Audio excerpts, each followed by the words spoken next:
Ya, perkenalkan nama saya Rizky Valentino dari NIM 3121 di 10311 dari kelas TI 21B1. Pada kesempatan kali ini saya akan mempresentasikan tentang Central Processing Unit atau yang bisa disebut dengan CPU. Di sini saya akan menjelaskan tentang pengertian Central Processing Unit atau yang bisa disebut dengan CPU.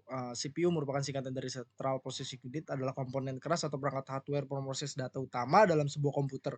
CPU dapat disebut sebagai alat komputer karena CPU mengatur semua aktivitas dan jalannya semua program termasuk aplikasi atau software di dalamnya. Apapun itu, semua hal yang berkaitan dengan proses dalam komputer, baik suatu proses yang sepele sekalipun, akan selalu diatur oleh CPU.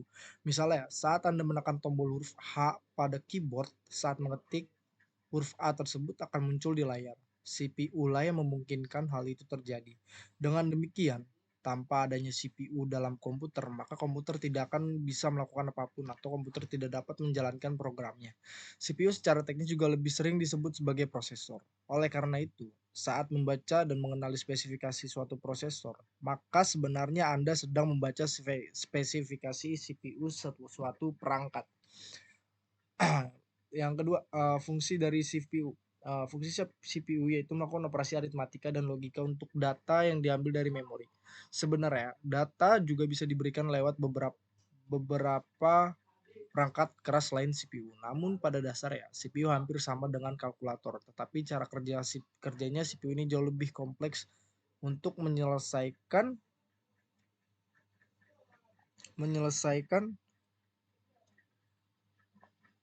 instruksi yang diberikan supaya bisa melakukan proses data. Instruksi harus diberi alamat memori yang benar ketika disimpan pada RAM.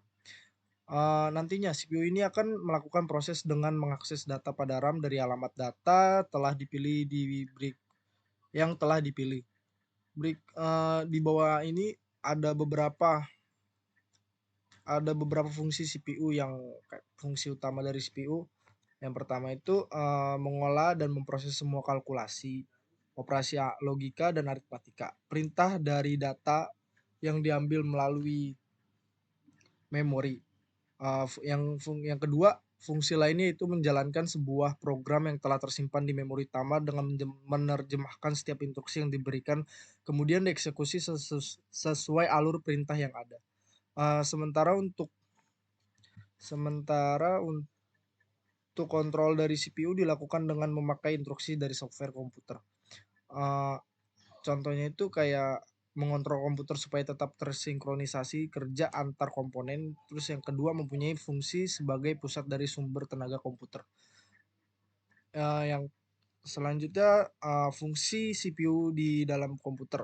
Fungsi CPU dalam komputer itu ada 4 jenis, ada 4 fungsi yang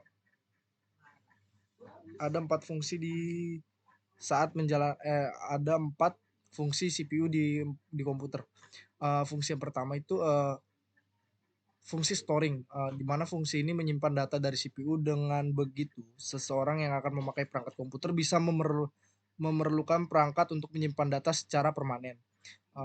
Fungsi yang kedua itu fungsi decoding. Fungsi decoding merupakan sistem CPU dengan program yang bisa dijalankan menggunakan kode instruksi. Dengan begitu bisa diterjemahkan sama CB yang bisa mengenalinya di kode biner. Dengan begitu, decoding sebuah proses yang bisa menerjemahkan sebuah program ke dalam bahasa yang mampu dimengerti oleh CPU sehingga bisa dilakukan dalam semua program. Yang ketiga, fungsi executing. Fungsi executing adalah sebuah program yang dieksekusi oleh CPU yang bisa melakukan sesuatu. Hal ini membuat perhitungan bisa memakai komponen CPU. Maka fungsi ini juga biasanya itu sebagai ALU atau arithmetic logical unit, di mana fungsi ini bertanggung jawab untuk seluruh proses komputasi logis pada komputer ataupun perangkat lainnya. Yang keempat dan yang terakhir, fungsi fetching. Fungsi fetching adalah istilah dapat digunakan dalam komputasi sebagai mengambil atau memanggil data sehingga perangkat komputasi data dapat disimpan dengan alamat pada hard disk CPU. Terus yang selanjutnya kita membahas tentang komponen CPU. Komponen CPU itu terbagi menjadi 3 komponen. Komponen yang pertama itu adalah unit control. Dari unit control itu merupakan salah satu komponen pada CPU yang bertugas untuk mengatur jalannya program. Tugas dari komponen ini mengambil instruksi dari memori utama dan menentukan jenis instruksi yang ada. Adapun pengolahan data yang dilakukan oleh komponen ini nantinya dibawa ke unit kendali ke memori utama untuk disimpan. Komponen ini melakukan pengaturan penuh terhadap komputer sehingga bisa sinkron antar setiap komponen supaya bisa melakukan tugasnya dengan sempurna ya. Terus yang kedua ada yang namanya register. Register merupakan salah satu komponen daripada CPU. Register sendiri sebagai alat penyimpan yang punya ukuran kecil akan tetapi kecepatan aksesnya cukup tinggi. Tugas dari register yaitu untuk menyimpan sebuah data atau instruksi yang sedang diproses. Memori ini mempunyai sifat sementara, dengan begitu hanya bisa menyimpan data yang sedang diolah atau data yang akan dipakai untuk proses selanjutnya. Selanjutnya itu Arithmetic Logic Unit atau yang bisa disebut ALU. ALU komponen ditanamkan pada CPU, di mana tugas dari komponen ini yaitu melakukan operasi aritmatika serta operasi logika yang dilakukan berdasarkan instruksi yang ada. Komponen ini terbagi menjadi dua, yaitu unit aritmatika dan unit logika yang mempunyai tugas sendiri-sendiri. Komponen ini mempunyai tugas utama yaitu melakukan semua perhitungan aritmatika berdasarkan instruksi dari sebuah program. Selanjutnya saya akan membahas cara kerja CPU dalam sebuah komputer. Cara kerja CPU dalam komputer itu uh, pada saat perintah masuk ke prosesor, artinya perintah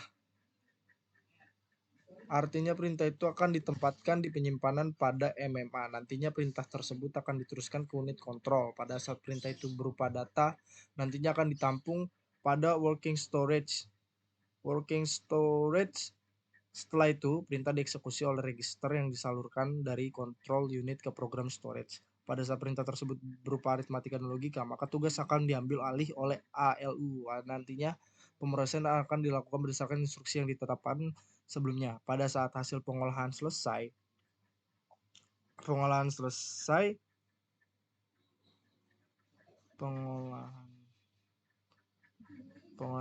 maka unit kontrol akan melakukan hasil pengolahan di akumulator yang nantinya akan ditampung pada working storage. Sesudah pengerjaan semua tugas selesai, nantinya unit kontrol akan mengambil hasil pengolahan yang ada di working storage lalu ditampung ke output storage. Nantinya hasil pengolahan dari output storage akan ditampilkan di output device. Itu cara kerjanya. Pada intinya fungsi CPU adalah untuk menerima atau menjalankan sebuah perintah sebagai perangkat lunak. Yang ketiga, di sini saya akan membahas tentang perkembangan dari CPU. Saya akan menyebutkan salah satu contoh produsen CPU yang sangat besar di dunia, yang mungkin sangat berpengaruh dalam dunia komputer. Itu Intel Corporation. Intel Corporation merupakan sebuah perusahaan yang bergerak dalam bidang penyedia chip semikonduktor dengan produk utamanya perangkat dan komputer pribadi. Dan komputer pribadi, prosesor, motherboard, chipset, komponen server, produk Ethernet, nirkabel, barang elektronik, konsumen, solid state drive, dan produk-produk lainnya. Intel pertama kali didirikan pada tahun 1965 oleh Gordon E. Mori, Robert Noisy, dan Arthur Rock di Mountain View, California. Nama Intel sendiri merupakan gabungan dari Integrated Electronic. Pada tahun 1971, Intel mulai menciptakan mikroprosesor pertama yang tersedia secara komersial, yakni Intel 4004, dan mikrokomputer pertama seiring dengan berkembangnya bisnis random access memory atau RAM statis yang biasa disebut dengan RAM. Pada tahun 1983, saat persaingan produk semikonduktor asal Jepang terus terjadi, Intel mulai terfokus dengan komputer pribadi IBM yang nyatanya menuai kesuksesan. Hingga tahun 1992, Intel mengukuhkan diri sebagai produsen semikonduktor terbesar di dunia menurut data Quest. Pada akhir tahun 1993, Intel mengumumkan merek prosesor Pentium yang 5 kali lebih kuat dari versi asli prosesor i486 dan 300 kali lebih cepat dari prosesor Intel 8088. Pentium terdiri dari 3,1 juta transistor kecepatan 66 dan 60 MHz, 2 on chip, 8 GHz, 0,8 microbi CMOS system. Dan generasi yang terbaru dari CPU Intel itu biasanya Intel itu dengan rancangan dan produksi mikroprosesor dan mengukuskan pada sirkuit terpadu. Produk andalan Intel adalah serangkaian prosesor ya. Sejenis prosesor